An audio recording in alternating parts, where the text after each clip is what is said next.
여러분 사랑합니다. 축복합니다. 5월 10일 수요일입니다. 오늘 또 하나님 앞에 찬양으로 먼저 영광 올려드리고 또 하나님께서 우리에게 주시는 말씀을 같이 나누기를 원합니다. 찬송가 311장 내 너를 위하여 함께 찬양합니다.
오늘 함께 나눌 말씀은 여호수아 3장 5절 말씀입니다.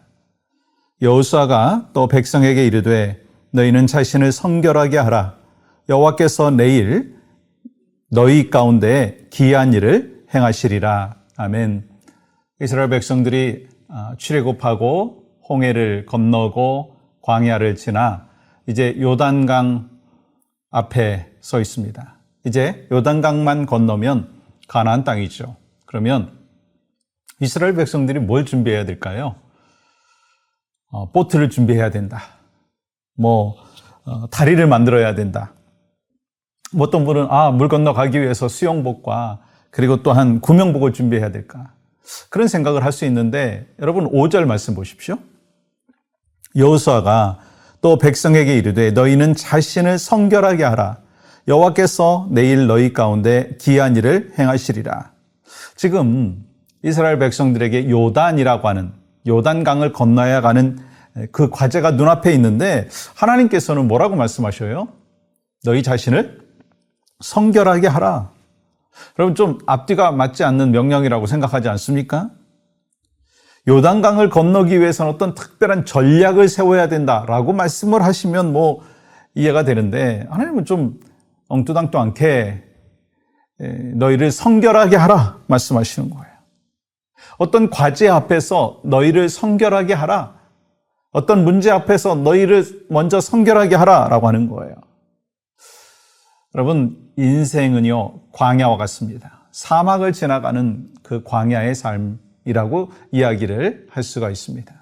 근데 여러분 자동차가 사막을 이렇게 지나가기 위해서는요 이 자동차의 타이어에 바람을 빼야 된다라고 하는 거 아시죠?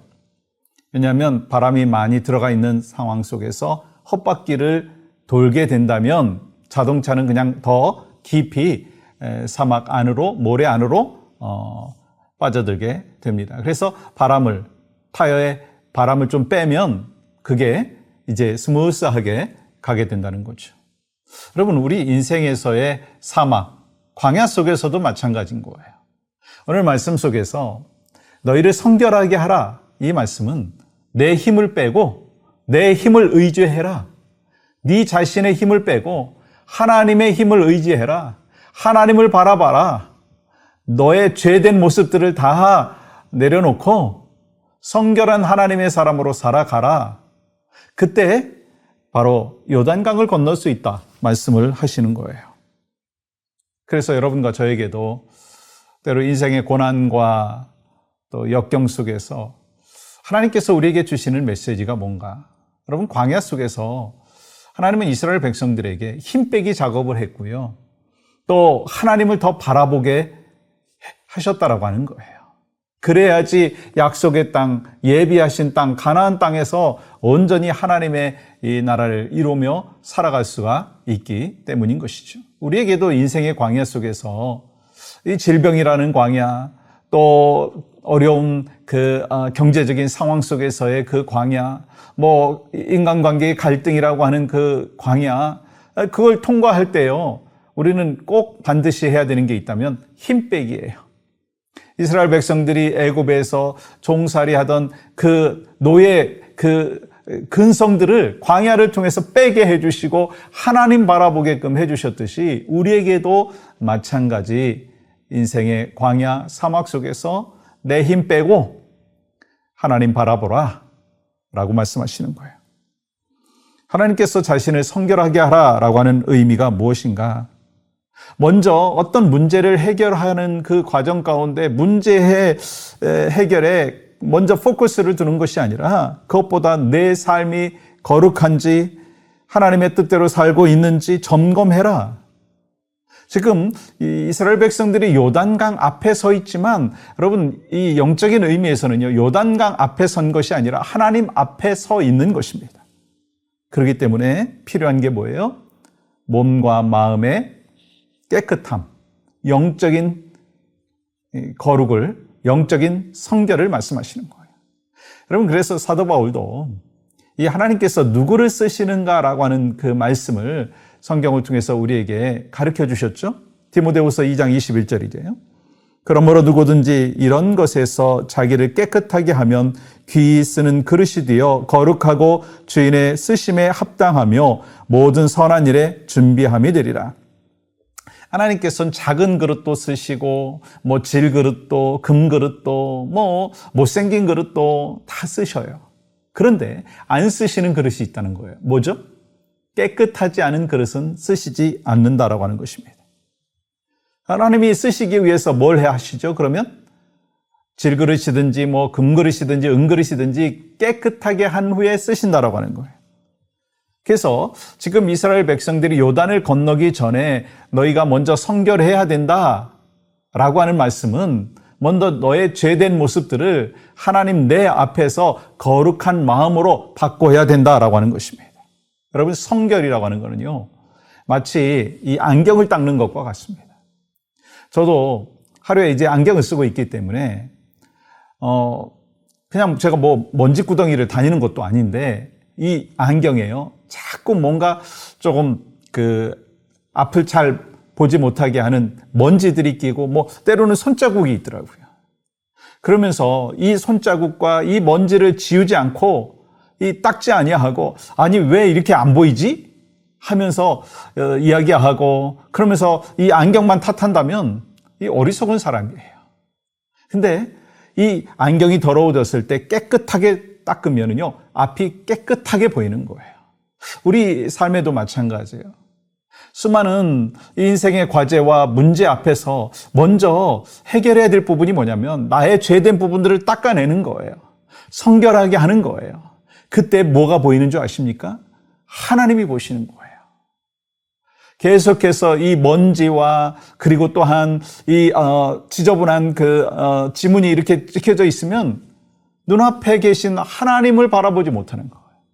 그래서 여러분과 저에게 있어서 어떤 인생의 과제, 요단을 건너기 위한 특별한 방법이 있다면 먼저 하나님께서 말씀하시는 거예요. 어떤 전략과 어떤 기술이 너희에게 요구되는 것이 아니다.